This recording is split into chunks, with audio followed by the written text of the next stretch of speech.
विमल बहुत परेशान था।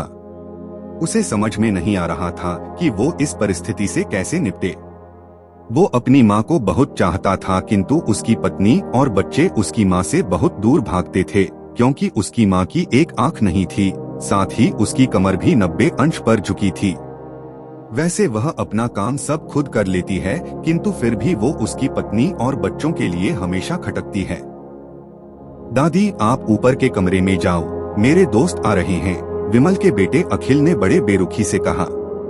पर बेटा, मैं तो यहाँ बहुत दूर बैठी हूँ, विमल की माँ ने बहुत प्यार से कहा। नहीं, आप उनके सामने मत रहो, वो मुझे चिढ़ाते हैं, अखिल ने जोर से डांटते हुए कहा। क्या हुआ अखिल, क्यों चिल्ला रहे हो? विमल की पत्नी कामनी ने किचन से ही आवाज लगाई। देखो नमा, ये दादी यहीं ड्राइंग रूम में बैठी हैं और मेरे दोस्त आ रहे हैं, अखिल ने शिकायत भरे लहजे में कहा। माँ जी, आप ऊपर चली जाओ, क्यों हम लोगों को लजवाती हो? कामनी ने बेटे का पक्ष लेते हुए कहा।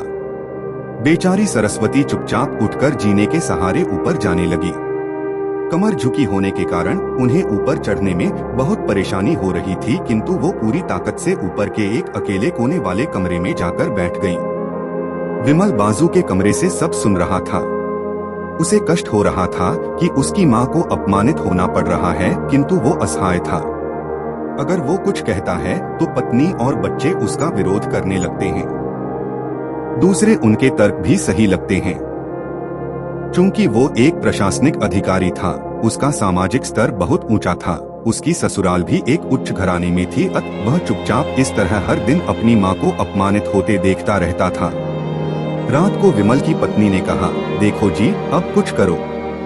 कल कलेक्टर साहब की पत्नी आई थी। माँ जी अपनी देशी धुन धारा में उनसे मिली। मुझे बहुत शर्म आ रही थी बताते हुए कि ये मेरी सास हैं। मैंने कह दिया कि दूर की रिश्तेदार हैं, इलाज कराने आई हैं। विमल को रोना आ गया, किंतु फिर भी वह चुप रहा। उसे समझ में नहीं आ रहा था कि वो क्या करे।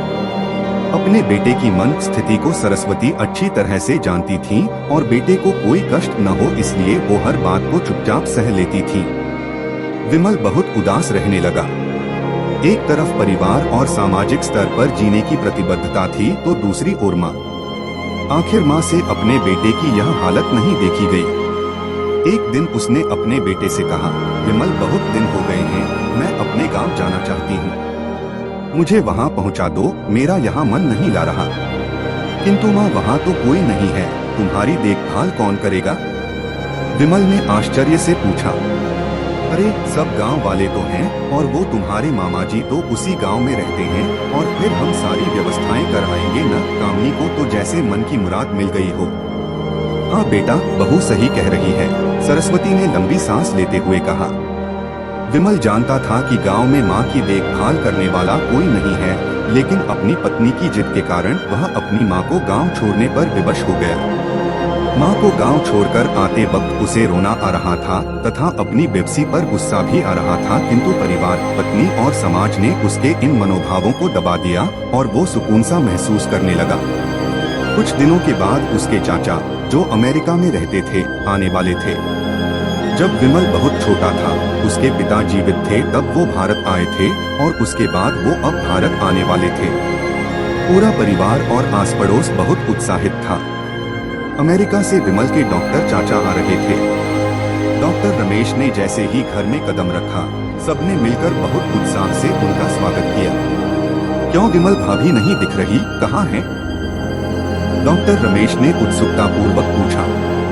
जी, वो गांव में रहती हैं, यहाँ उनका मन नहीं लगा, कामनी ने सपाट लहजे में उत्तर दिया।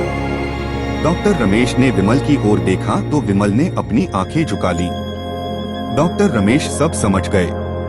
बोले, कल हम भाभी से मिलने गांव चलेंगे सब लोग। दूसरे दिन सभी लोग गांव के घर में पहुंचे। देखा कि सरस्वती को बहुत तेज बुखार है और वो पलंग पर असहाय पड़ी है। डॉक्टर रमेश दौड़कर सरस्वती के पास गए। उनके पैर छूकर रोने लगे। सरस्वती की ये हालत उनकी कल्पना से परे थी। वाह बेटा विमल, तूने तो नाम उजागर कर दिया। अपनी माँ की ये हालत देखकर तुझे तो शर्म भी नहीं आ रही होगी, डॉक्टर रमेश ने विमल को लगभग डांटते हुए कहा। नहीं देवर जी, विमल का कोई दोष नहीं है, मैं खुद गांव आई थी, सरस्वती ने अपने बेटे का बचाव किया। मुझे सब पता चल गया भाभी, आप चुप रहो। क्यों बहू, तुम्हें अपनी सास की कुरूपता पसंद नहीं है? समाज में तुम्हें नीचा देखना पड़ता है ना? डॉक्टर रमेश ने कामनी की ओर व्यंग्य से देखा। कामनी निरुत्तर होकर विमल को देखने लगी।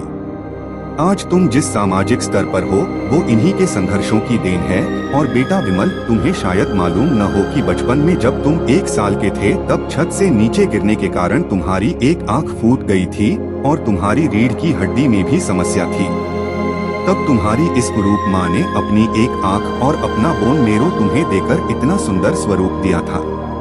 कामनी बेटा, इतने सालों तक संघर्ष करके बेटे को प्रशासनिक अधिकारी बनाने वाली इस संघर्षशील औरत की तुम लोगों ने यह दशा कर दी। तुम्हें ईश्वर कभी माफ नहीं करेगा। डॉक्टर रमेश की आंखों से अश्रु जलधारा बह रही थी। अब भाभी, आप मेरे साथ अमेरिका जाएंगी। यहाँ इन स्वार्थी लोगों के बीच नहीं रहेंगी, डॉक्टर रमेश ने सरस्वती से कहा। विमल को तो काटो तो खून नहीं था। डॉक्टर रमेश जो उसके चाचा थे, उन्होंने जो राज बताया उसके बाद तो विमल को यही लग रहा था कि उससे ज्यादा पापी इंसान इस दुनिया में कोई और है ही नहीं। वह दौड़ता गया और माँ सरस्वती के कदमों से लिपट गया। माँ, मेरा अपराध अक्षम्य है। मैं जानबूझकर चुप्पी साधे रहा, आपका अपमान करवाता रहा। अब सिर्फ आप ही उस घर में मेरे साथ रहेंगी और कोई नहीं। विमल ने आग्नेय दृष्टि से अपनी पत्नी और बच्चों को देखा। कामनी को भी बहुत पश्चाताप हो रहा था, किंतु उसकी हिम्मत नहीं हो रही थी कि वो सरस्वती से आंख मिलाए। सरस्वती ने कामनी की मन स्थिति को समझकर उसको पुचकारते हुए अपने पास बुलाया और विमल को डांटते हुए कहा, खबरदार, जो मेरी बहू को मुझसे अलग करने की कोशिश की तो तुझे ही घर से बाहर निकाल दूंगी। कामनी और बच्चों ने सरस्वती के पैर पड़ते हुए अपने व्यवहार पर माफी मांगी और माँ के हृदय ने सबको